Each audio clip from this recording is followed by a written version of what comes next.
진실탐사 엔터테이너 있는 대로 다 까! 최경영의 이슈 오도독. 네, 안녕하십니까. 최경영의 이슈 오도독 시작하겠습니다. 저는 KBS 최경영 기자고요. 예, 정치 지방선거까지 다 끝났습니다. 사람들이 정치로부터 뭘 가장 원하냐, 불평등 해소, 양극화 해소, 이런 대답도 가장 많이 나오는 대답 중에 하나인데, 보수 정부로 지방 권력까지 다 교체된 이후 이게 어떻게 가능할까, 어떤 방식으로 이루어질까 궁금하죠. 네, 코로나19 이후에 자산 격차는 또 굉장히 벌어졌다고 하는데, 또 이제 인플레이션이 또 와버렸습니다. 이런 상황에서 정치는 어떤 역할을 할 수 있을지, 한국의 정치 지형도 좀 보고, 그 정치 지형이 우리 각 주체, 경제 주체들에게는 어떤 영향을 미칠지, 이런 것도 좀 살펴보도록 하겠습니다. 홍기빈 글로벌 정치경제연구소 소장 자리하셨습니다. 안녕하세요. 네, 안녕하세요. 예, 일단 지방선거까지는 뭐 투표는 하셨어요 혹시? 투표했죠. 예. 그 국민의힘이 다 압승한 걸로 이제 봐야 되지 않습니까? 이제 대선은 뭐 근소한 격차로 이겼는데, 예. 뭐 여하튼 이겼으니까 이렇게 되면은 그 국민의힘에 특히 몰아준 쪽은 서울 같은 경우에는 특히 이제 좀 부자들이 사는 곳, 아파트 가격이 높은 곳, 그런 것들은 뭐 득표율이 굉장히 높았단 말이죠. 국민의힘 입장에서는. 근데 이게 어떻게 보세요? 이렇게 되면 국민의힘은 일단 부자들 이 시각에서 보면 부자들은 보수 정당을 더 좋아하는 거죠. 뭐 계속 말씀하십시오. 예, 아니 제가 여쭤보는 거예요. 꼭 그렇게만 말할 수도 없어요. 왜냐하면은 예, 좀 이따 말씀드리겠지만은 그 부자라고 해서 몇 프로까지 말씀하시는지는 모르겠는데, 예, 한 15% 정도까지 잡으면요. 상위 그렇게, 15%? 예, 상위 15%까지 잡으면은 그렇게 말할 수는 없습니다. 그러니까 아주 위에 있는 분들은, 그러니까 뭐 1% 위에 있는 분들은 오히려 이런 거에서 자유롭기 때문에 본인들 성향에 따라서 이 당도 찍고 저 당도 찍을 수 있고, 그다음에 15% 안에 보면 오히려 그 우리나라 양당 체제에서 더불어민주당의 지지층도 상당히 많습니다. 그러니까 리버럴 부자들 이른바. 예, 그렇게 말할 수 있죠. 예. 그러니까 그래서 15% 정도로만 보면. 그래서 뭐 잘 산다고 해서 꼭 어떤 특정 정당을 지지한다, 지금 이런 상황은 아니라고 봅니다. 부자들만 보수 정당을 지지하는 건 아니다. 뭐 그런 건 아니라고 저는 생각합니다. 계층별로 보면은 그것도 이제 미국이랑 비슷한 것 같은데. 그러니까 고등학교만 졸업한 중부 지역에 사는 뭐 가난한 백인 계층이 보수당을 지지한다, 이런 거는 많이 나왔잖아요. 한국도 비슷한 어떤 경향이. 그 경향은 분명히 있습니다. 그러면 부자들과 부자들만이 아닌 다른 어떤 계층. 그러니까 그게 혼란스러우실 테니까 그림을 갖다 대충 보자면은, 그러니까 뭐 다른 그 정치 전문가들이 좀 더 자세히 말씀하시겠지만은 상위 15%나 20%를 보자면은요, 그 안에는 그러니까는 아주 보수적인 정당을 지지하는 그 전통적인 보수 세력도 있지만, 그 한 15%, 20% 안에 보면은 좀 이따 말하겠지만 브라만 좌파라고 그래가지고. 브라만 좌파. 그 이제 피케티가 쓴 말인데요. 그러니까 많이 교육을 받고 중상류층에 해당하는 분들은 꼭 보수적인 정당 아니고 녹색당이라든가 상당히 진보적인 정당을 찍는 사람들이 여기 몰려 있어요. 인도 카스트의 그 브라만. 그 브라만입니다. 그건 조금 이따 아마 얘기할 기회가 있을 것 같아요. 그 다음에 그 소득 아래로 내려가가지고 하위 한 60% 정도가 되면은 이상하게 보수 정당에 대한 지지색이 짙어지다가 아래 한 30% 가면은 거의 세게 우리나라의 경우에 이 보수 정당 쪽으로 많이 올라가죠. 그러니까 밑에 하위 60%는 보수 지지 경향이 많습니다. 세지다가 특히 극빈층이나 차상위 계층으로 가면 더 많습니다. 우리나라의 경우에 이 붉은색 국민의힘 정당을 지지하는 쪽이 훨씬 더 많죠. 그러면 이게 왜 그럴까 사람들이 이제 궁금해할 수밖에 없잖아요. 왜 그런 겁니까? 우선 우리 머릿속에서 벗겨내야 되는 그 고정관념이 하나 있는데, 이른바 계급 투표라는 말들을 하잖아요. 그러니까 가난한 사람들은 진보 정당을 찍고 생활이 좋은 사람들은 보수 정당을 찍는다.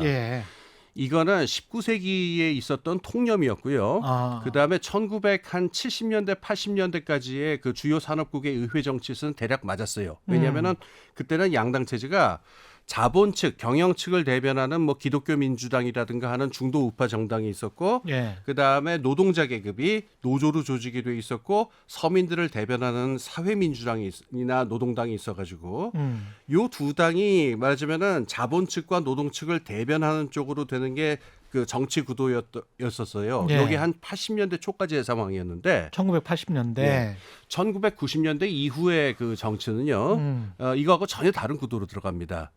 일단 그 좌파 정당, 우파 정당이 대충 정책에서 큰 합의를 보고 좌파 정당이 노조와 거리를 멀리하면서 어떤 친서민 정책이라든가 이런 것들하고 자신들을 끊어내요. 이게 대표적인 게 영국의 그 토니 블레어가 있었던 그 신노동당, 뉴레이버 같은 경우였고, 뭐 다른 나라들도 다르지 않습니다. 그래서 90년대 이후의 정치는 이른바 포스트 민주주의라고 부르기도 해요. 그래서 이 민주주의의 경우에는요, 못 사는 사람들이라고 해가지고서 꼭 무슨 진보 정당을 찍어야 되는 그런 식으로 정당이 움직이지도 않고, 또 잘 사는 사람들이라고 해가지고 꼭 보수 정당을 찍느냐, 그렇지 않고 잘 사는 사람들 중에도 교육이 정도가 높은 분들은 이 진보 정당을 찍는 경우가 많고, 그다음에 정당들 스스로도 우리는 가난한 사람들을 대변할 거야, 우리는 부자들을 대변할 거야라는 생각들을 잘 하지 않아요. 그래서 뒤죽박죽이 된 상태의 정치를 보통 포스트 민주주의라고 하는데, 우리나라도 사실상은 이미 21세기 들어와서 포스트 민주주의 상황이 됐다. 그래서 우리가 그 계급 정치, 흔히 말하는 가난한 사람들은 진보 정당, 부자들은 보수 정당, 이 고정관념부터 우선 버려야 될 거라고 봅니다. 그렇군요. 그러면 우리도 우리도 그렇다. 그런데 우리한테 또 하나 있는 게 지역 투표 현상은 있잖아요. 물론 많이 약화가 되긴 했지만, 그게 그러면 우리는 역사적으로 덧칠된 건가요? 여기서 그러니까는 각 나라마다 지금 말씀드린 대로 한 70년대까지 있었던 굉장히 선명하고 단순한 구도 있죠. 그러니까는 가난한 못 사는 사람들은 진보 정당, 잘 사는 사람들은 이게 흐트러지니까 그 다음부터 어떤 요소들이 정치를 좌우하는 중요한 게 나오느냐. 나라에 따라서 다 다른데 미국처럼 인종 문제가 심한 곳에서는 인종 문제라든가. 그다음에 유럽처럼 그러니까 환경 문제에 아주 이 관심이 높은 곳에서는 환경 문제라든가 이러는데, 그 나라마다 고유한 어떤 그 사회적인 갈등의 요인들이 이제 나오기 시작하는데, 역사가 개입하는군요. 그래서 우리나라의 경우에는 그게 그 육공화국 출범 이후로 이 지역 구도가 굳어지지 않았습니까? 그래서 이게 계급 구도를 대체하는 형태로 나타나게 돼요. 그래서 이제 좀 보고 있으면은 참 황당하달까 그런 일인데, 어느 지역에 있는 분들이, 그러니까는 가난한 분들이든 부자이든 우리는 어느 지역이니까 무슨 당을 찍겠다 이렇게 되는 그 형태로 나타나잖아요. 그러네요. 그게 이제 우리나라의 그 구도죠. 계급 구도로 나타나지 않습니다. 그 투표가. 실제로 이번에 서울시장 주요 후보들 나온 공약들을 보면은 뭐 사람 이름 바꿔놓으면 구별을 못할 정도였거든요. 송영길 후보도 똑같이 뭐 1가구 1주택 종부세 완화, 뭐 각종 세금 완화, 그것도 아까 15% 말씀하셨습니다만 종부세 같은 경우는 뭐 15%도 아니잖아요, 사실. 전체 계층으로 따지면. 똑같이 했고, 오세훈 당선자도 시장도 마찬가지 했고, 윤석열 대통령, 당시 대통령 후보도 그랬고, 이재명 후보도 그랬고, 생각을 해보니까 다 그랬네요. 그렇습니다. 그게 우리나라만의 일이 아니고요. 이미 그 영국이나 미국에서는 그 90년대 말부터 나타난 일인데, 그 역사적인 계기는 저거였어요. 그 90년대에 세처가 그 영국의 세처 수상이 80년대에 굉장히 강경한 신자유주의 정책을 했었는데, 90년대에 그 신노동당이 우리도 시장주의 정책을 하겠다라고 합의를 봅니다. 그 다음부터 이 두 당의 정책이 이렇게 삼투해가지고 하나로 합쳐지는 일이 벌어지는데, 다른 나라도 마찬가지, 스페인이라든가 독일이라든가 등등인데, 우리나라의 경우 재미난 일이 있어요. 한때 그 마니페스토 운동이라고 혹시 기억나시는지 모르겠는데, 알죠. 그러니까 공약 실천 운동. 공약 실천 운동. 어떤 공약을 내걸고 어느 만큼 실천했는지를 우리가 감시하겠다. 그랬죠. 이 운동이 지금 어려움을 맞고 이 좀 지지부진한 이유가 있는데요. 그러고 보니까 거의 기사가 안 나오네. 왜냐하면 공약이 다 똑같아서 그래요. 이 당 저 당 이 후보 저 후보 할 것 없이. 그래서 재미난 게 선거 전까지 공약들을 안 만들어요.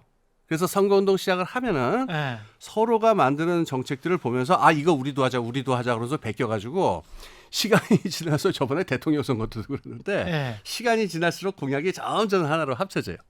그렇구나. 그러니까 매니페스토가 의미가 없죠. 예. 그러니까 제가 아까 포스트 민주주의 말씀드렸는데 이게 예. 계급적인 어떤 정치 구도가 없어진 결과입니다. 결국은 계급적이라면 그럴 수 없잖아요. 우리는 무조건 종부세를 하겠다 내지는 우리는 무조건 종부세를 철폐하겠다. 그렇지. 이거 가지고서 그냥 이게 서로 그냥 간에 막 예, 예. 그냥 좀 험하게 말하면 그냥 서답판에서 그냥 그렇죠. 저 승부를 보듯이 예. 팍 붙는 건데 예. 시간 지나서 이렇게 그 여론조사 이렇게 해보면은 예. 아 여론상 보니까 이거 없애는 게 나을 것 같대라고 아. 하는 그 판이 있으면 양쪽 다 없애거든요. 근데 왜 그렇게 된 거예요? 그렇게 된 거는 사람의 마음이 네. 대중의 마음이 유권자의 마음이 변해서 예, 대중이나 유권자의 마음은 뭐 GDP 수준이나 세계 정치 경제 어떤 흐름 예, 예, 이런 것들이 변해서 예, 그래서 다 좌파든 우파든 과거의 좌파겠죠. 예, 지금의 민주당을 좌파로 보기는 힘드니까. 그러니까 어떤 대중 추수주의적인 경향으로 가는 거예요. 아니면은 그렇게 되면은 뭐 영원히 뭐 어떤 두 당 사이에 국민의힘과 민주당 사이에는 차별성이 없는 거네요. 예, 예. 그 예. 이해하기 쉽게 이렇게 한번 얘기를 해볼게요. 그 정치가를 부르는 영어 단어가 두 개가 있는데 예. 하나는 이제 politician이라고 하는 말이 있고 두 번째는 이제 statesman이라고 하는 말이 아, 있거든요. 그렇죠. 근데 이 두 말의 뉘앙스가 굉장히 달라요. politician은 별로 좋은 어감은 아니에요. 예. 이랬다 저랬다 기회주의자다라고 하는 어감이 있고 statesman이라고 하는 말은 이거 국가 지도자라고 하는 그렇죠. 좀 예. 중장기적으로 우리 나라를 위해서 뭐를 해야 될 것이냐 예. 이런 걸 생각하는 좀 좋은 어감이 있는데 이거는 뭐 정치인들 개개인들을 비난하는 게 아니고 시대적인 추세가 이 스테이츠만은 소멸하고 팔레티션만 남는다라고 하는 거예요. 점점 그러는 것 같습니다. 예. 저도 지금 현장에서 느끼는 게 예. 협치를 강조하는데 그 협치가 과거로 보면 중도 우파로 수렴하는 듯한 그런 느낌을 받거든요. 예. 그 협치라는 게. 예. 예. 이게 한번 기업의 예를 들어볼게요. 예. 만약 우리가 기업 그 경영을 한다 하더라도 한때는 무조건 당장에 주가 올리는 경영자가 최고다라고 하는 생각이 지배한 적도 있었죠. 맞아요. 맞아요. 하지만 지금은 추세가 많이 바뀌었고 네. 보자면은 기업이 당장의 주가가 중요한 게 아니라 중장기적으로 생산성을 어떻게 올릴 거냐 또는 사회의 변화하고 어떻게 맞춰갈 거냐라고 하는 거를 중장기적인 전략을 세우는 것도 필요하거든요. ESG. 예, 그 간단하게 말씀드리면은 politician은 이 스테이츠만이라고 하는 사람들은 5년 후, 10년 후, 20년 후에 한국 사회가 어떻게 갈 것이냐를 갖다가 고민하고 그 큰 방향을 생각하는 사람들이에요. 예. 이를테면 그 돌아가신 고 김대중 전 대통령 같은 분이 스테이츠만의 반열에 계신 분이라고 할 텐데 예.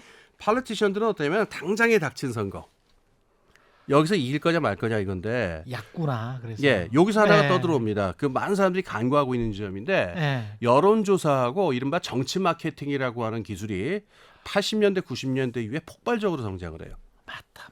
그래서 여론조사 예. 기법이라든가 그다음에 예. 여론조사를 가지고 거기 나오는 설문들이 이른바 극좌부터 극우까지 쭉 이렇게 일직선 1차원적인 선을 그은 다음에 우클릭 좌클릭 우클릭 좌클릭 이렇게 해서 이렇게 나온 걸로 봤을 적에 이렇게 조금 바꾸는 게 좋을 것 같습니다. 이런 식으로 어떤 정책을 보면 그 다음에 어떻게 대응해야 될 것이냐는 게 우클릭 좌클릭 이런 식으로 예. 요게 그러니까 정치 마케팅이나 여론조사의 발전이 맞으면 펄리티션들을 양산을 한 거예요. 그러니까 지금 말씀하신 계급 문제 같은 거는 우리나라의 불평등 문제라든가 이게 심화되는 문제는 무슨 한 방에 합격 뭐 이런 게 아니고 없겠죠. 이게 네. 여러 가지 복잡한 문제들을 갖다가 5년, 10년의 방향으로 크게 꾸준히 밀고 나가 이게 개선될까 말까 하는 건데 그렇겠죠. 예. 당장의 선거에 급급한 분들은 이런 장기적인 생각을 하는 스테이츠만이 될 수가 없고 예.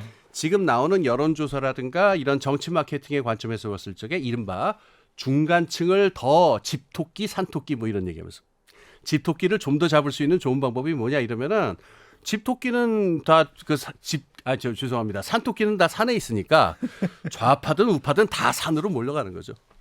야, 명확해진. 예, 그래서 산에서 그죠? 같이 그냥 고기 구워 먹는 겁니다. 토끼탕도 요새 있던데. 예. 그래서 토끼를 잡아서 네, 토끼 고기 예. 먹는 거죠. 혼합해서 지금 말씀하신 거 들어보니까 국가 전략가는 부재하고 정치 전술가들만 판을 치는 세상이네. 그러니까 80년대 전까지는 아까 말한 대로 좌파 정당, 우파 정당이라는 게 이념이 있고 이 어떤 그 밑에 지배 세력이 그 세력이 있었기 때문에 예.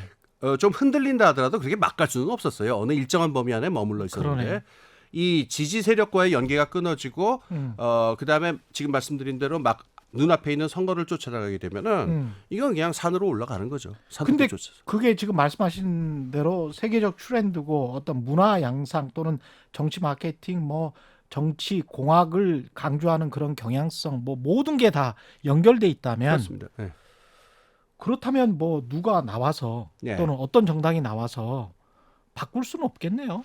그러니까 지금 2010년대 들어와 가지고 그 뭐 우리나라만이 아니고 미국도 그렇고 유럽도 그렇고 예. 어떤 용어들을 이제 쓰기 시작하면 니얼 퍼거슨이라고 하는 그 유명한 역사가가 있는데 예. 그 오바마 정권을 administrative state라고 그랬어요. 그러니까 행정국가다. 아. 정치적으로 뭔가 힘을 발휘할 수 있는 건 아예 하려고 그러지도 않고 매일매일 하는 그냥 일상적인 행정적인 저것만 하는 걸로 머물려고 한다. 국가가 어떤 사회를 융합시키고 사회의 방향을 이끌어 나가는 어떤 그런 능동적인 역할을 완전히 상실했다. 이거는 뭐 전 세계적으로 주요 산업국에서 나온 얘기입니다. 우리도 똑같이 이제 행정고시 출신의 관료주의 국가를 굉장히 좀 고민하고 우려하는 분들이 있는데 네. 그런 대신에 이제 관료주의 국가가 가지고 있는 안정성 예. 같은 것 예. 이게 이제 뭐 늘 하던 거를 계속 하는 거니까 예, 예. 일종의 이제 테크노크라시니까요. 예. 그런 걸로 따지면 행정적으로는 원활하게 줄줄줄 잘 예. 돌아가고 예. 그러나 사람들이 원하는 게 딱 그 정도다. 예. 그렇게 지금 인식을 해도 되나요? 그러니까 이게 맞는 말씀입니다. 예. 그러니까 이렇게 좀 명확하게 얘기를 해보자면은 이 관료분들의 역할이 너무너무 소중하죠. 그러니까는 그 사회의 어떤 안정성이라든가 예. 하고 있던 것을 쭉 이렇게 지켜나가는 밑불 역할을 하니까 굉장히 소중한 분들인데 예. 이게 자칫하면 이게 관성이 되잖아요. 그렇죠. 근데 이 관성의 하는 방향으로 쭉 나가다가 어느 순간에 보면은 이게 지금 불평등이 너무 심하다든가 생태 위기 같은 게 왔다 그래서 방향을 틀어야 되는 순간이 있는데 이 관료 집단은 관성이 워낙 세기 때문에 내부적으로 이거를 이렇게 크게 방향을 틀긴 힘드니까 여기서 의회 민주주의라든가 정치가들이 역할을 해서 이걸 끌고 가는 역할을 해야 된다. 이게 이제 막스 베버 같은 사람이 한 고전적인 얘기란 말이에요. 예.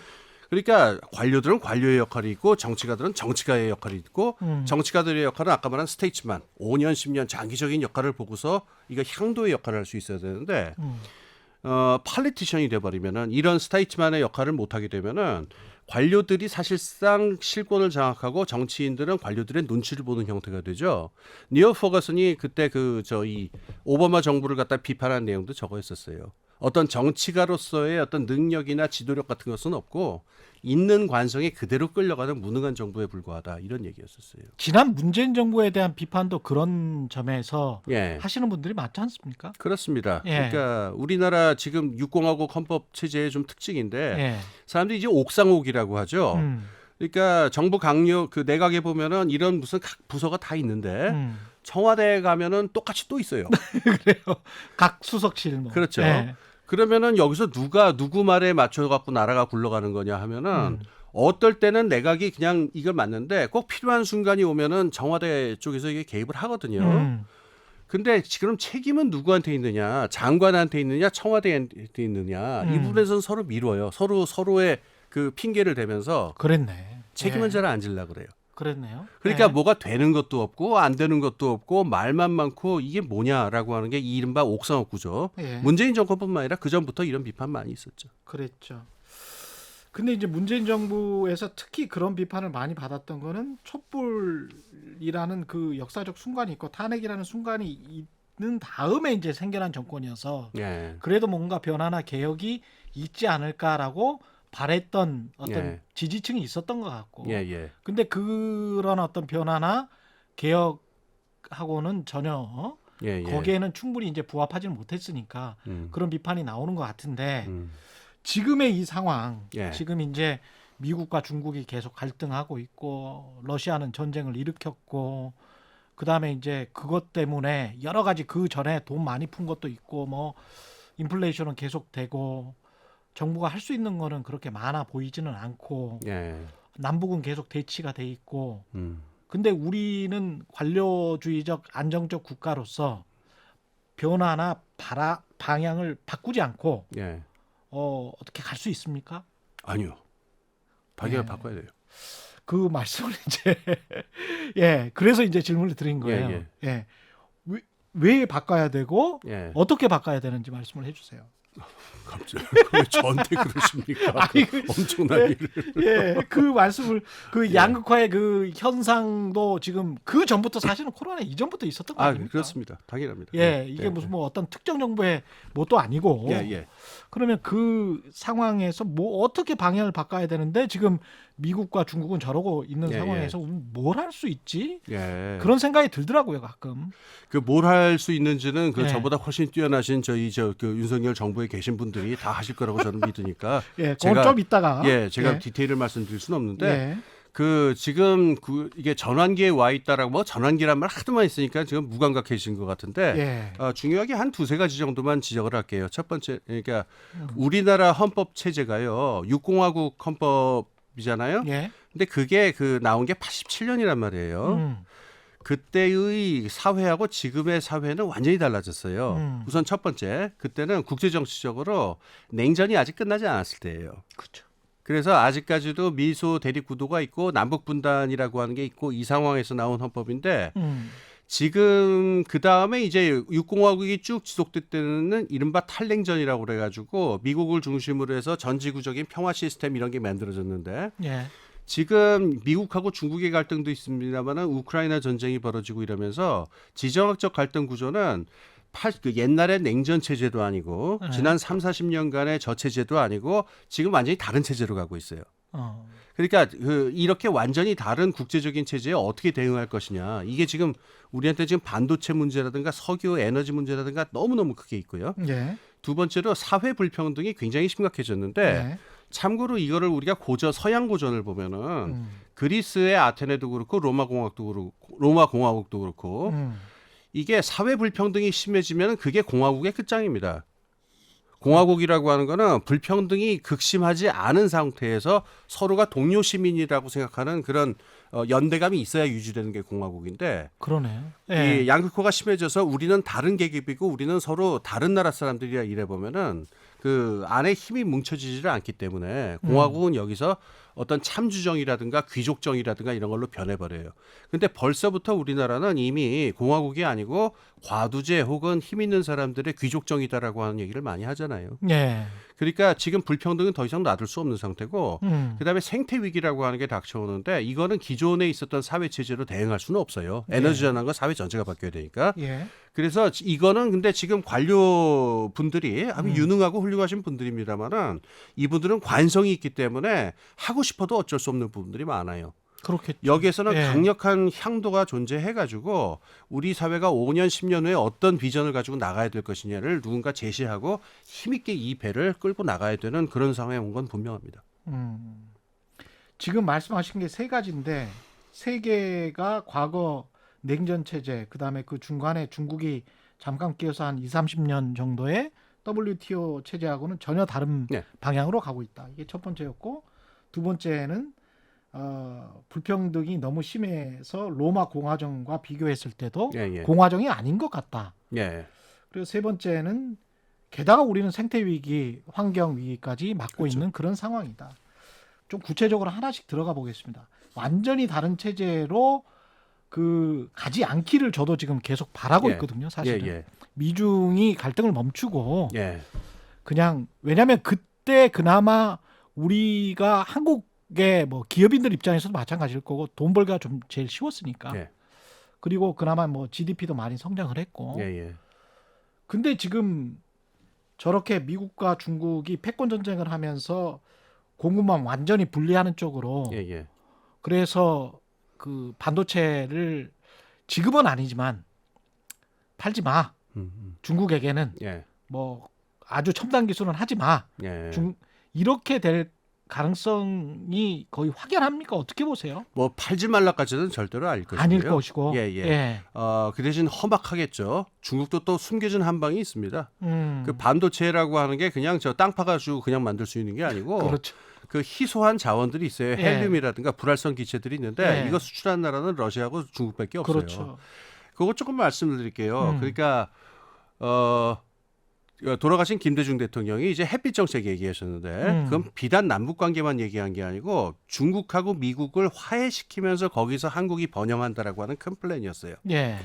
그래서 그 30년 동안의 그림은 이 태평양이라는 데서 중국하고 미국이 경제적으로 협력을 하고 하나가 되는 상황이 되면은 이걸 동력으로 삼아서 남북 평화도 그 남북 화해도 만들고 그렇죠. 예. 여기서 한국이 한번 어떻게 말하자면은 미국하고 중국 사이에 양다리를 성공적으로 거치면서 번영한다라는 계획이었잖아요. 예. 그리고 그건 먹혔습니다. 지난 몇십 년 동안. 그렇죠. 근데 지금은 어떠냐면은 그 김대중 그 대통령이 전에 그 생각한 구상하고 많이 달라졌는데 북한이 핵무장을 했고 그다음에 미국하고 중국이 그런 식의 옛날 같이 화해스러운 그런 경제 협력을 만들지 않거든요. 그래서 그 전형적으로 지금 제일 첨예하게 나온 문제가 지금 그 반도체 문제인데 얼마 전에 그 바이든 그 대통령이 우리나라 왔을 적에 그게 나왔죠. 그 한국하고 미국하고 일본하고 반도체 이 표준을 따로 만들자. 아, 반도체 표준. 예. 예. 요거는 저런 게 지금 반도체라고 하는 거는 두 가지 공정이 있어요. 메모리가 있고 그다음에 시스템 그렇죠. 그 반도체가 있는데 LSI. 예. 이 여기서 몇 가지 공정들이 더 있는데 중국이 압도적인 우위를 점하고 있는 분야는 하나도 없어요. 여기는 대만하고 일본하고 미국.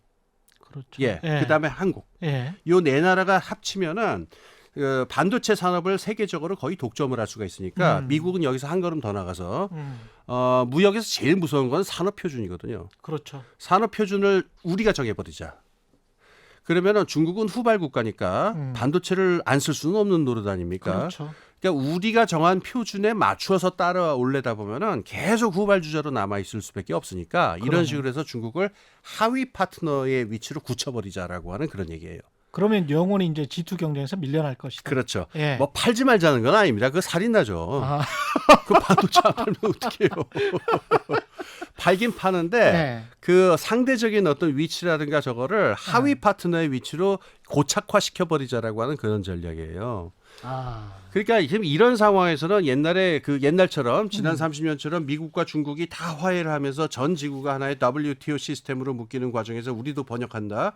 이런 그 어떤 행복한 다자주의적인 전략은 안 되고 우리 경우에는 미국하고 여기 협력을 안 할 수가 없어요. 그렇죠. 우리가 뭐 이거 다른 도리가 있습니까? 예. 반도체 이게 표준이 만들어지는데. 그렇죠. 그래서 여기서도 이득을 봐야 되는데 예. 이렇게 해서 나온 반도체를 또 우리가 어디다 팔아야 되면 중국에다 팔아야 되거든요. 그렇죠. 그러니까 중국하고의 관계도 잘 만들어야 되고 그다음에 경제에 반도체만 있는 게 아니잖아요. 그렇습니다. 여행업이라든가 네. 그다음에 엔터테인먼트 산업은 지금 굉장히 지금 노심초사하고 있는데 중국이 네. 여기서 무슨 보복을 하면 우리는 어떻게 되는 거냐. 그래서 지난번에 사드 때 특히 강했던 그렇죠. 사드의 쪽이군요. 경험이 있으니까. 예. 그러니까 안이하게 어떤 잘 좋은 질서가 만들어질 거다 이런 식의 생각을 버리고 시시각각 노심초사하면서 중국하고 미국 사이에서 어떻게 조화라든가 이걸 해야 될 것이냐에 대해서 계속 생각을 해야 되는 그런 상황인 거예요. 그게 달라진 거죠. 그렇죠. 근데 이제 중국은 중국 나름대로 가만 보고만 있지는 않을 텐데 어떤 네. 선 같은 게 분명히 있을 거란 말이죠. 예, 어떤 예. 선을 넘으면 예. 가만히 있지 않겠다, 좌시하지 않겠다. 예. 그리고 서방 동맹, 예. 예. 한국까지 포함한 서방 동맹에 관해서 약한 고리를 건드리겠다. 예. 근데 그 약한 고리가 우리가 될 가능성이 있기 때문에 그래서 우리는 걱정하는 거 아닙니까 지금? 그러니까 약한 예. 거 지금 이건 물론 다 미래의 가상 시나리오니까 그렇죠. 화가 나는 건 아닙니다만 예. 제일 예민한 지점 하나만 말씀드리면요. 대만 문제가 여기 두드러집니다. 예. 이 대만은 이제 양안 문제가 있어가지고 이게 이제 국제 정치적으로도 예민한 문제일 뿐만 아니라 아까 그 반도체 여러 공정 중에 그 파운드리 그래가지고 시스템 반도체를 설계하려면 그거를 주물 공장에서 예. 이게 쇠 찍어 넣듯이 그렇죠, 만드는데 그렇죠. 예. 제일 큰 데가 대만에 있는 TSMC라고 하는 곳이에요. 그렇죠. 이게 시장 점유율이 한 50% 되거든요. 음. 그러니까 여기가 만약에 그 지금 말씀드린 미국하고 되는 이 동맹으로 만약에 들어가 버려서 중국하고의 관계가 소원해지거나 한다면 중국은 타격을 받게 되는데 만약에 근데 지금 대만이 여기 지금 들어가겠다고 신청을 하려고 그래요. 예. 그러면 중국 입장에서는 이거는 IPF 네. 좌시할 수가 없는 예. 그렇습니다. 좌시할 수가 없는 상태란 말이에요. 그렇죠. 근데 만약에 들어갈 뿐만 아니라 이게 배타적으로 산업 표준을 만드는 데서 대만이 완전히 중국하고 등을 지는 이런 일이 벌어진다면은 중국도 자극을 받을 가능성이 높고 예. 대만은 뭐 한국의 바로 옆에 바다의 건너편에 있는 나라니까 이 서해 바다가 시끄러워질 수 있죠. 이런 방향성은 어떻게 할 수가 없다 이렇게 진단을 하셨고 사회 불평등과 관련해서는 어떻게 보십니까? 이것도 일종의 그 과거에 무슨 뭐 이렇게 역사책 보면 로마 시민이라는 것 자체가 엄청난 권리 뭐였던 어떤 그 위상 예, 스테이터스 뭐 이랬던 것 같거든요. 예, 예, 근데 예. 이제 대한민국 시민 예. 그 자체만으로 내가 엄청난 위상을 지금 이 공화국에서 갖고 있다. 예. 이렇게 느낄 수는 없는 것 같거든요. 그럴 사람이 그렇게 많지는 않은 것 같아요. 예. 예. 뭔가 좀 나눠져 있는 것 같은 그런 예. 느낌이 듭니다. 이 대목에서 이제 불평등 그 지수 얘기를 좀 할게요. 예. 예. 피케티 지수라고 하는 얘기를 좀 할게요. 예. 우리가 보통 불평등 얘기를 하면은 지니 개수를 얘기를 많이 하잖아요. 예. 근데 지니 개수도 중요하긴 한데 그 중요한 결함은 있어요. 지니 개수라고 하는 거는 절대 평등을 상정해 놓고 절대 평등 상태에서 지금 어느 만큼 불평등이 왔는가를 갖다가 줄여서 얘기하면 총량적으로 그냥 전체 숫자만 보여주는 거예요. 그래서 불평등의 양상이 어떠냐, 자산이 어디 몰려 있느냐, 어느가 불평등이 심하냐 이런 건 하나도 안 나타나고 예. 전체적으로 하여튼 이상적인 상태에서 어느 만큼 이탈했느냐를 갖다가 그냥 숫자 하나를 딱 보여주는 그거란 말이에요. 예.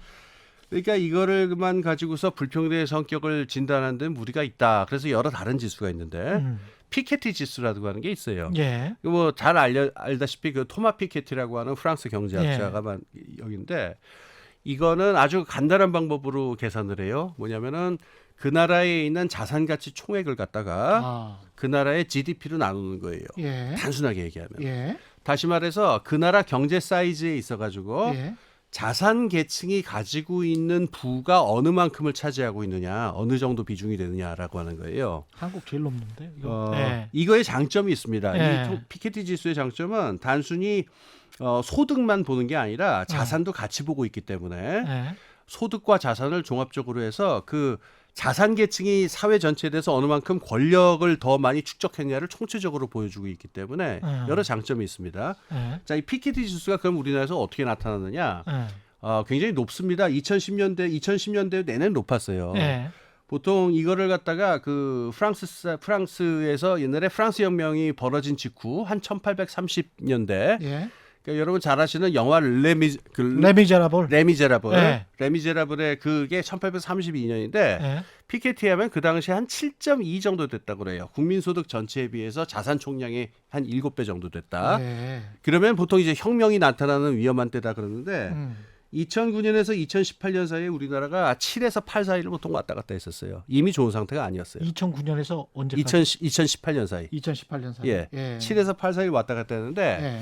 이미 코로나 전이죠. 2019년이 되니까 예. 이 8에서 8.8로 뛰어 올라요. 그러니까 이 정도도 굉장히 크게 뛰어 오른 건데. 예. 그다음에 올해는 이제 좀 이따 올해 나오겠죠. 이제 몇 달 지나면 한국은행이 또 발표하겠는데 2021년 그러니까 코로나가 시작된 지 불과 1년이 안 됐는데 8.8에서 무려 11.4로 뛰어 올랐다고 그래요. 11.4로. 예, 그러니까 10년 내내 7하고 8 사이에 묶여 왔다 갔다 했었는데 이 코로나가 터진 다음에 2019년, 2020년, 19년에서 21년 그렇게 2년 사이에 8.8에서 11.4가 된 거예요. 비약을 한 거죠. 와. 한큐했습니다.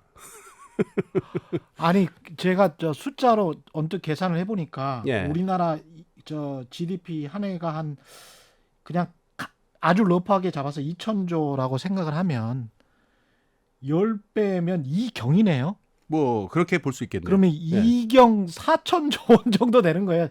자산 가치가. 예, 그 내부를 보면은 이제 자산 불평등 보면 이제 더 심각한데, 예. 그러니까 하위 10%하고 상위 10%가 갖는 그게 뭐 이거는 뭐 말할 필요도 없는 거고, 예. 상위 1%가 가지고 있는 자산 총액이 한 25%예요.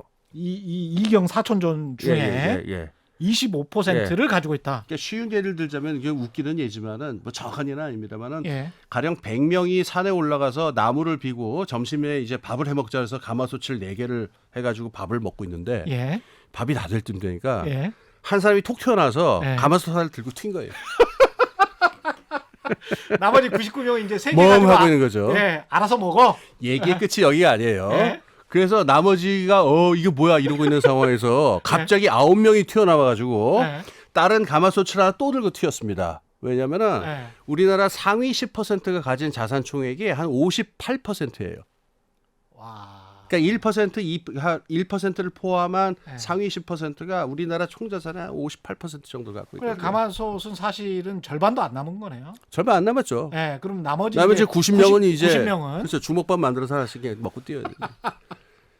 이건 엄밀하면은 이건 예. 소득에 대한 얘기하니까 자산에 대해서 조금 안 맞긴 한데 예. 대략 이런 그림입니다. 그러니까 이게 이렇게 된 원인이 뭐냐? 갑자기 그러면 자산 가치가 국민 소득에서 자산 가치가 차지하는 비용이 어떻게 8.8에서 11.4로 뛸 수 있느냐? 예. 부동산이에요, 주로. 크니까. 예. 이 대부분의 원인이 토지 가격의 상승, 부동산의 상승 이게 자산 가치의 상승을 어마어마하게 가져와서 예. 8.8에서 11.4로 급격하게 악화시켰다. 이렇게 얘기를 하죠. 그리고 배당 소득도 뭐 그 사실은 대주주들이 대부분을 가져가지 않습니까? 뭐 60% 70% 정도를 다 가져가는 예. 구조기 때문에 주식 시장이 뛰어도 기존의 자산가들이 예. 다 가져가는 구조. 예, 예. 부동산 가격이 뛰어도 부동산에 투자했던 분들이 그렇죠. 다 가져가는 구조. 그렇죠. 그런데 정부는 여당이든 야당이든 예. 그때의 여당이든 지금의 야당이든 간에 예, 예. 다 그냥 그 1% 또는 10%의 종부세 때문에 발을 동동동 구르면서 예. 저 사람들의 세금을 어떻게 하면 깎아줄 수 있을지 고심하는 예. 그런 정치가 지금 진행되고 있는 거잖아요. 예, 예. 뭐지? 이 피케티 지수에 예. 제가 보기에는 중요한 장점이 여기 있는데요. 예. 단순히 자산, 이게 우리가 보통 자산하고 소득을 나눠서 생각하는 경우가 많은데 예. 실제는 전혀 그렇지 않거든요. 자산 많으면 소득이 많아져요. 그럼요. 그 왜 그러냐면은 자산이라고 하는 건 사회적 권력이기 때문에 그 권력에는 보통 그 렌트라고 그러죠. 지대. 그러니까는 지대가 따라붙게 돼 있어요. 권력을 가지고 있으면은 거기에서 여러 가지 잡수입들이 생겨나는 거고. 예. 그래서 이 피케티가 말하는 자산의 크기를 중시하는 이유는 이게 곧바로 소득 불평등으로 연결이 되기 때문에 이 사람이 그 자산을 중시 보는 거거든요. 그럼요. 그럼 예. 우리가 해야 될 일은 뭐냐? 아까 그 종부세라든가 어떤 세금 얘기도 하셨지만 저도 뭐 그것도 중요하다고 생각합니다만 예. 자산에서 소득이 나오는 거 당연하죠. 저는 뭐 자본주의 사회에서 당연하고 정당한 일이라고 생각하는데 그건 자산이 생산이라든가 사회 생산성에 기여하는 것에 한해서 그 예. 생산의 기여분의 정당한 대가로서 자산의 소득이 들어가야 되는데 자산이 하나의 권력이 돼서 기득권이 되고 지대 추구가 돼서 생산에 기여하지 않으면서도 너무 많은 소득을 가져가는 경우가 비일비재하거든요. 미국이 사실은 금융 자본주의 국가라고 하는 게 예. 돈으로 돈을 계속 버는 국가. 예, 그렇습니다. 예. 예. 예를 들어서 이를테면은 그 마이크로소프트 같은 경우에 뭐 20년 동안 문제가 많았는데 독점적인 지위를 갖다가 이용해서 계속 부당하게 돈을 번다든가 이런 거를 공정거래위원회가 막으려고 그러죠. 그렇죠. 아주 우리나라에서 쉬운 예를 들어볼게요. 우리나라에 있는 그 큰 호텔이라든가 이런 아주 대규모 그 대자본을 뒤에 있는 호텔이나 이런 데서 자꾸 무슨 순대 떡볶이 밀키트 이딴 걸 만든단 말이에요. 그렇죠. 예. 잘 생각해 보세요. 순대 떡볶이 시장이라고 하는 거는 그냥 서민들이 생산해서 서민들이 사는 데인데 여기 들어오면 안 되죠. 호텔이나 이런 데서. 맞아요. 예. 제빵 산업이라든가 이런 데서 이거 들어오는 건 명백한 지대 추구예요. 그거 어떻게 경쟁이 되겠습니까? 잽도 안 되겠죠. 그러니까 예. 이런 건 예. 막아야 돼요. 이거는 큰 자본을 갖다가 전제로 해가지고 요 순대 시장도 한번 쓸어보자, 떡볶이 시장도 한번 쓸어보자 이런 식으로 나오는 건데 이거는 지대에 가까워요. 그렇죠. 예. 예. 그래서 이런 그 자산의 크기가 지나친 지대 확장으로 나타나지 않도록 공정거래 질서를 잡고 생산의 질서 자체를 갖다가 바로잡는 게 필요하고 요게 세금을 걷는 것들랑 병행이 돼야 되는데 우리나라의 경우에는 자꾸 이 문제가 종부세라든가 이 세금, 부자들에 대한 소득세 문제로만 집중이 되고 생산 과정 자체에서 생겨나는 이 자산 계층의 어떤 지대 추구를 막는 조치는 너무 약한 것 같아요. 맞습니다. 저는 이게 더 근본적인 문제라고 생각합니다. 그런 점에서 윤석열 정부가 저는 좀 깜짝 놀랐던 게 정책위 의장이랑 한 이틀 전에 그 인터뷰를 했는데 네. 국정과제 뭐 앞으로 100일 동안 뭐 그 작전을 하듯이 100일 작전을 하는데 첫 번째 과제가 뭡니까라고 물어봤더니 성일종 정책위 의장이 납품 단가 연동제를 하겠다는 거예요. 예, 예. 아 그래서 예. 이 사람들이 전혀 그래도 음. 경제를 음. 좀 중소기업 위주로 예, 예. 좀 살리려고 하는가 보다. 예, 과거의 예. 보수 정부랑은 좀 다른가 보다. 그래서 약간의 이제 뭐 희망, 잘 되고 혹시 잘할 수도 있겠다 이런 거를 봤거든요. 예, 예. 그러니까 정부 정책이 그런 쪽을 좀 많이 봐야 되지 않을까요? 새로운 정부도? 맞습니다. 예. 저도 그렇게 생각합니다. 예. 그러니까 그게 이제 후려치기를 막을 수 있는 이제 방법이잖아요. 예. 그러니까 이 가격 구조에서 지금 말씀하시는 후려치기라는 게 그 전형적인 그 기득권의 지대 축으로 나타나는 현상이거든요. 그렇죠. 시장 권력을 갖고 있으니까 예. 너희들 우리한테 안 팔면 무슨 수익이냐, 마음대로 해라 이렇게 되는 거니까. 그렇죠. 그래서 자산을 갖고 있다는 것 자체가 문제가 아니라 자산이 부당한 권력으로 바뀌는 부분에 대해서 이게 철통같이 이걸 막을 수 있어야 그 생산 부분에서 이 불평등의 발생 원인을 원천적으로 막을 수가 있죠. 그러면서 양극화가 조금씩 줄어들 수 있다. 예. 예. 여기 하나가 더 있습니다. 그래서 예. 이거 생산 그러니까는 자산 계층의 어떤 지대 추구, 비생산적인 지대 추구화를 막는 것하고 두 번째는 교육과 직업 훈련을 해가지고 우리나라 국민들 전체의 부가가치 생산 능력을 균등하게 올리는 역할을 해야 됩니다. 요걸 조금 말씀을 드릴게요. 예. 이게 사람들이 잘 지적을 안 하는데 예. 우리나라에서 교육 문제가 심각하다는 얘기는 많이 하십니다만은 지금 현실적으로 교육이라고 하는 게 계급 계층을 양산하는 제일 중요한 메커니즘이 되어 있거든요. 맞습니다. 예. 한국 경제의 특징입니다. 이걸 갖다가 이중구조, 삼중구조라고 하는데 예. 스웨덴 같은 나라는 달라요. 제가 뭐 스웨덴 찬양을 하려고 하는 게 아니고 이 나라는 엘리베이터라고 하는 표현을 많이 쓰는데 어떤 사람들의 생산력이라든가 숙련이라든가 교육 능력 같은 걸 올릴 때는 승강기, 이 에스컬레이터로 안 된다. 요건 사람들이 쭉 서열화돼 가지고 순서대로 이렇게 올라가잖아요. 그렇죠. 이러면은 사회적인 서열이 남으니까 평평한 엘리베이터에 다 같이 태워가지고 한 번에 들어 올린다. 이런 컨셉이에요. 이게 90년대, 2000년대 초에 스웨덴 3인당의 컨셉이었는데 예.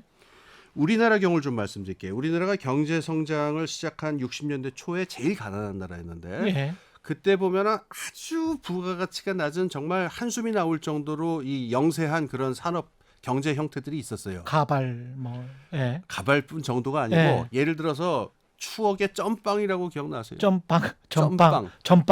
보통 점빵이라고 그러죠. 예, 그러니까 일제 시대 일제 용어긴 한데. 예. 일제 용어입니다. 예, 예. 전빵문 닫아봐야. 그렇죠. 뭐 그런 이야기를. 그러니까 예. 촌동네에 가면은 정말 밀가루 몇 개, 라면 몇 개 쌓아놓고 예. 쓰러져가는 가게들 있잖아요. 예. 이런 게 60년대 초에 당연히 있었고 예. 여기서부터 이제 우리가 첨단 고부가치 산업들을 계속 들여오면서 우리가 경제 눈부신 상승을 했는데 예. 문제는 이 과정이 다 같이 고부가치 넘어간 게 아니고요. 점빵 하시는 분들 아직도 있어요. 그렇죠. 그리고 저 판교라든가 성수동 이런 데 가면은 부부 연봉 합산 5억 되는 분들이 계세요. 정말 고부가치 생산하시는 분들. 디자인 뭐 이렇게 잘해야 디자인이라든가 IT 아주 고급 인력이라든가 고급 예. 금융 인력 이렇게 하면은 부분대 5억 버시는 분들 계시죠. 예. 예. 그러니까 이 우리나라 어디 가보면 아직도 점빵 하는 데가 있고 어디에 가면은 연봉 5억이란 말이에요. 예. 이게 여기서 이렇게 트럼프 카드가 쭉 펼쳐지듯이 가지가지의 그 부가가치 생산의 그 수준에 단계가 따라서 있구나. 너무너무 넓게 펼쳐져 있어요. 예. 이게 우리나라 불평등의 가장 중요한 원인인데 예. 이게 왜 이렇게 됐느냐? 스웨덴 같이 엘리베이터를 써가지고 점빵이든 뭐든 다 같이 우리 그러면은 위로 올라갑시다 해서 산업 구조라든가 교육 구조를 전 국민적인 시스템을 만든 게 아니고 예. 교육도 산업도 위계를 둔다라고 하는 걸 원칙으로 조직을 했어요. 잘난 사람들은 위로 올라가고. 그래서 뭐 자사고 만들고 무슨 그렇죠. 뭐 이렇게 해서 확. 예. 예. 그다음에 산업 정책이라고 하는 것들 없다고 하지만 가만히 보면은 될 놈을 밀어준다라고 뭐 딱 표현할 수 있어요. 그렇죠. 그거는 뭐 민주당 정부건 국민의힘 정부건 똑같이 그래봤습니다. 그렇습니다. 예. 그래서 우리나라 교육 시스템에 대해서도 한마디 생각해 보세요. 이게 뭐 입시를 이렇게 바꾼다 저렇게 바꾼다 하지만은 이게 교실에 가면은 상위 30% 친구들의 관심사지. 그렇지. 저도 공부 잘 못했는데 공부 잘하셨잖아요. 저 이렇게 중간 이하에 있는 예. 학생들 있죠. 대학을 갈까 말까 하는 사람들에 대해서 예. 우리나라 교육 시스템이 무슨 계획을 가지고 있냐고 물어보면은 아무도 대답을 못하죠. 그러니까 이제 거기에 속한 학부모들은 애들의 미래를 위해서 막 찾으려고 예. 본인들이 개인들이 막 근데 별로 답이 안 나오죠. 답이 안 나오고. 사실 절망하는 상태거든요. 맞아. 그러니까 이게 예. 사실은 이게 좀 흑역사인 건데 우리나라 교육 시스템이라고 하는 게 잘 나가는 친구들을 가려 모으고 다 가려 모으는 거에 항상 중점이 돼 있는 이 시스템으로 몇십 년이 온 건데 산업도 사실 비슷합니다. 고부가 가치를 생산할 만한 경쟁력이 있고 뛰어난 기업들을 더 밀어주고 잘 나가게 해주는 거에 맞춰져 있는데 그렇지 않은 사람들, 그렇지 않은 학생들은 어떻게 했냐면은 알아서들 살아라. 그러네요. 그게 지금 2022년에도 점빵부터 판교까지 쭉 늘어서 있는 이유거든요. 그러네요. 이걸 고치기 위해서는 교육 시스템이나 그다음에 직업 훈련 시스템이나 산업 연관 구조를 갖다가 4천만, 5천만이 다 같이 고부가치 부분으로 최대한 넘어갈 많이. 수 있도록 예. 여기서 산업혁신, 교육혁신 같은 것들을 미래적으로 생각해야 될 거예요. 그렇군요. 그런데 돈이 굉장히 많이 들 것 같고 그렇게 함으로써 과거의 어떤 계급 정당들, 계층 정당 또는 과거의 노동 현장에서 부딪혔던 그런 어떤 갈등들이 오히려 정당 내에서 해소가 되면서 그 차별성이 좀 생길 수도 있겠네요. 만약에 그 진보 정당이 이런 예. 얘기를 하고 이런 쪽에 노력을 해준다면 생길 수 있죠. 그렇죠. 차별성이 생길 수 있죠. 그러면서 어떤 민생 계층 정당 예. 뭐 이렇게 그렇죠. 표현할 그렇죠. 그렇게 될 수도 있겠습니다. 그렇습니다. 예. 그러면 어떻게 보면 그 진보 정당의 활로 이게 이제 민주당까지 포함되는 건지 안 되는 건지는 저는 잘 모르겠고 네. 하여간 진보 정당의 활로가 그런 데에서 찾을 수도 있겠군요. 그런 데서 찾아야 되겠죠. 그런 데서 찾아야 된다. 예. 반드시 예. 추상적이고 관념적인 뭐 이야기에만 머물러 있어서는 안 된다. 그건 당위적 차원에서 제가 말씀드린 게 아니고요. 음. 지금의 정치 구도에서 만약에 이 문제를 제껴놓고 예. 가장 많은 사람들이 고민하는 가장 큰 문제인 불평등 문제를 제껴놓고서 다른 정치 정점 가지고 아웅다웅 해봐야 플러스 마이너스 되는 표가 그렇게 크지 않아요. 진짜 큰 표, 그러니까 그 비즈니스 용어로 진짜 블루오션은 어디냐면 예. 불평등에 시달리는 사람들에게 예. 마음에 와닿는 희망적인 정책과 방향을 제시할 적에 예. 큰 표를 얻을 수가 있지. 이거를 도외시한 상태에서 저는 뭐 다른 쟁점들이 중요하지 않다는 거 아닙니다. 다 중요한데 지금 말씀드린 제일 큰 블루오션에 해당하는 부분을 제껴놓고 장사를 하겠다는 얘기는 예. 저는 장사하는 사람 입장에서도 좀 뭐 이해가 가지 않는 전략이에요. 표 장사라고 치면 예, 그게. 표장사를 치면은 예. 가장 많은 사람들이 겪고 있는 교육에서의 불평등, 기회의 불평등, 그다음에 소득과 자산의 불평등 이거를 어떻게 해소해 나가겠다라는 건설적인 안을 제시하는 게 가장 그 효과적인 방법 아니겠어요? 그러고 보면 국민의힘이 잘 되는 이유가 있네. 갑자기. 왜냐하면 그런 생각이 드는 게 오세훈 시장이 지난번에 인터뷰에서 그런 이야기 했잖아요. 타워팰리스 같은 임대 아파트. 그런 이야기를 했거든요. 예. 그건 어떤 뭐 지점을 본 거네요. 저는 그렇게 생각합니다. 예. 그리고 마크롱이랑 많이 교육 정책 예. 말씀하셨으니까 마크롱이 왜 가난한 사람들 지역에 집중적으로 예, 좋은 예. 교사들 많이 보내고 예. 학생 수 줄여버리고 예. 그래서 그쪽에 돈을 많이 투자해서 예. 아주 그 고급 주택가의 학교들만큼 예, 이 사람들에게 교육을 시키겠다, 그렇습니다. 예, 투자를 예. 하겠다. 예. 그런 게 안 보이네 우리나라는. 그런데 그런 게 안 보이죠. 그러니까 그런 예. 게 지금 말씀하신 게 그런 거를 잘 그 본 지점이에요. 예, 참고로 제가 제가 그분들 마음을 잘 아는 건 아니겠지만은 예, 아주 그 살기 힘든 분들의 심리에 대해서 조금 말씀을 드릴게요. 예. 이분들은 무조건 큰 변화가 생기면 두려워해요. 저 지금 가난하신 분들. 예. 왜 그런지 말씀드릴게요. 예. 이분들이 박정희 때부터 그 전에 뭐 어쩌면 이승만 때부터 그 정권 때부터 쭉 경험을 하는 게 뭐든지 정부에서 큰 변화를 일으킨다라고 그러면은 뭐 자기들한테 무슨 변화가 벌어지는지 삶이 나아지는지는 잘 모르겠고 요란하기만 하고 뭐 되는 건 없는데 바뀌면은 그 피해와 부담은 모조리 자기들한테 쏟아진다는 피해의식이 굉장히 강해요. 근데 여기서 우리가 하나 기억해야 될 게 있어요. 변화를 기대하고 변화를 바라는 사람들은 그나마 상황이 좀 나은 사람들이에요. 이것도 리스크 테이킹이거든요. 변화라는 것도. 그런데 정확하시죠? 정말 삶이 예. 힘든 분들은요. 예. 이 한계 지점에 몰려 있기 때문에 당장 요번 달에 들어오는 80만 원이 75만 원으로 깎여 버리면은 이 생존이 위협받는 분들이란 말이에요. 그러니까 거의 모든 종류의 큰 변화가 얘기가 나오면은 두려움하고 거부감부터 생깁니다. 그러니까 이분들은 어느 쪽을 선호하냐면은 내가 지금 그나마 살고 있는 이 세상을 건드리지 않았으면 좋겠다라는 생각을 깐 상태에서 먹고 살기도 힘들다. 예, 그러니까 큰 변화, 어설프게 큰 변화 만들어 놓으면은 깨지는 건 우리들이다라는 생각이 우선 밑에 깔려 있고 그 상황에서 뭔가 한다라면은 정말 힘있고 믿을 만한 모든 걸 갖춘 그야말로 귀족 같은, 좋은 의미든 나쁜 의미든 귀족 같은 존재가 나타나서 이를테면 박근혜 전 대통령 같은 분이 그런 이미지를 갖고 있었어요. 그러면은 그거는 마음으로 믿을 수 있어 이렇게 되는 경우가 많아요. 그래서 국민의힘의 그 능력주의가 먹혔던 거네. 예, 그렇죠. 그러니까 좀 예. 힘있고 그야말로 있어 보이는 사람이 나와서 뭘 한다 그러면은 서울법대 나왔어. 예, 서울 예. 나왔고 뭐 누구 딸이야 뭐 예. 이러면은 그래도 이게 가는데 예. 어디서 그 좀 잘 모르겠는 사람들이 예. 근데 말은 또 되게 많어.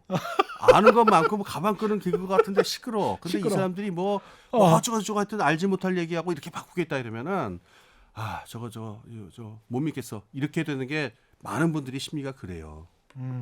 그러니까 뭘 하지 말자는 게 아니라 이분들하고 같이 그러면 마음이 통하고 얘기가 통하면은 이분들이 정말 두려워하고 제일 불안해하는 게 뭔지부터 가만히 살피고 끊임없이 대화를 하면서 그분들이 납득할 수 있는 얘기부터 해나가는 게 중요한데 이거는 굉장히 많은 시간과 노력과 정성이 필요합니다. 그러네요. 근데 제가 안타까운 거는 이른바 진보 정당이라고 예. 하는 그 소수 정당들도 이 역할을 그렇게 성실히 했는지 저는 굉장히 회의적이에요. 민주당도 마찬가지였던 것 같고. 뭐 다른 정당들도 예. 그랬던 것 같습니다. 결국은 뭐를 진짜 원하는지 생활 속에서 디테일한 뭐 하나 예, 좀 바꿔주는 것, 예. 바꿀 수 있게 노력하는 것, 그게 굉장히 중요하겠습니다. 그러니까 예민한 예. 쟁점인데 제가 어느 편을 들자는 건 아니고 예. 예민한 쟁점인데요. 가령 방과 후 교실을 운영을 하는 거 있잖아요. 학교에서. 이거는 그 하류층이라고 제가 표현을 했는데 저소득층의 경우에는 이 아버님도 일을 하시고 어머님도 일을 하시는 경우가 많은데 일을 해야 돼. 예, 어쩔 수 해야 없이. 되는데 예. 어머님들이 하는 일이 보통 10시나 11시쯤 나가서 식당에서 알바하는 경우들이 많아요. 식당 예. 한창 바쁠 때. 음. 그러면 10시에서 이걸 비우고 청소를 다 하고 원래는 한 4시나 이때쯤 돌아오려고 그러는데 이게 조금 늦춰지면 5시도 되고 이러거든요. 그렇죠. 근데 그때 아이가 집으로 와서 혼자 있다고 생각하면 이걸 어떻게 해서 똑같이 심란하지. 합니다. 예. 그러면 여기서 학교에서 만약에 방과 후 같은 거를 강화시켜 줘가지고 일하는 어머니들이 걱정하지 않게 해주는 거 있잖아요. 돈이 좀 있는 사람들은 아이들을 뭐 학원도 돌리고 그럼. 예. 뭐 다른 데 좋은 데도 보내고 이러는데 없이 사는 사람들은 이 문제가 정말 가슴 아픈 문제거든요. 예. 그러면 이 문제를 갖다가 이 학교의 방과 후를 강화하는 문제를 기존에 있었던 교육 정책을 둘러싼 이런 세력들 사이에 토론에만 맡겨둘 게 아니라 그건 아니죠. 과감하게 그 논의판을 깨고 사람들이 정말로 원하는 게 뭔지에 대해서 강력하게 밀어붙일 수 있는 용기를 가져야 그게 정치인이겠죠. 오늘 저 홍기빈 소장님 말씀 듣고 계속 지고 있는 정치 세력들은 좀 귀 기울여서 하나하나씩 분석을 해봐야 될 것 같아요. 그리고 아이디어도 많이 얻어야 될 것 같네요. 근데 이제 그 아이디어가 어떤 표를 위한 게 아니고 궁극적으로는 우리 사회, 우리 정치, 우리 민주주의, 우리 민생이 잘 되게 하는 방향 쪽으로 장기적으로 뭔가 플랜을 갖고 가야지. 뭐 요거 하면 뭐 표 얻을 것 같아. 당장에 뭐 이렇게 하면 이제 계속 실패를 하게 되는 거겠죠. 그게 몇십 년 쌓였으니까 사람들이 정치를 불신하고 냉소하는 것 같아요. 예. 알겠습니다. 국민의힘도 너무 또 자만하지 마시고 겸손하게 잘 이끌어주면 좋을 것 같고요. 예. 오늘은 여기까지 듣고 또 소장님이 저 가끔 이렇게 나오셔가지고 경정을 올려주시는 말씀을 하니까 좋잖아요, 그죠? 저만 미움받을 것 같아요. 고맙습니다. 홍기빈 글로벌 정치경제연구소장이었습니다. 고맙습니다. 예, 감사합니다. 네, 최경영의 이슈 오더독 저는 단단한 껍질에 쌓여 있는 궁금한 이슈를 들고 다음 시간에 다시 돌아오겠습니다. 고맙습니다.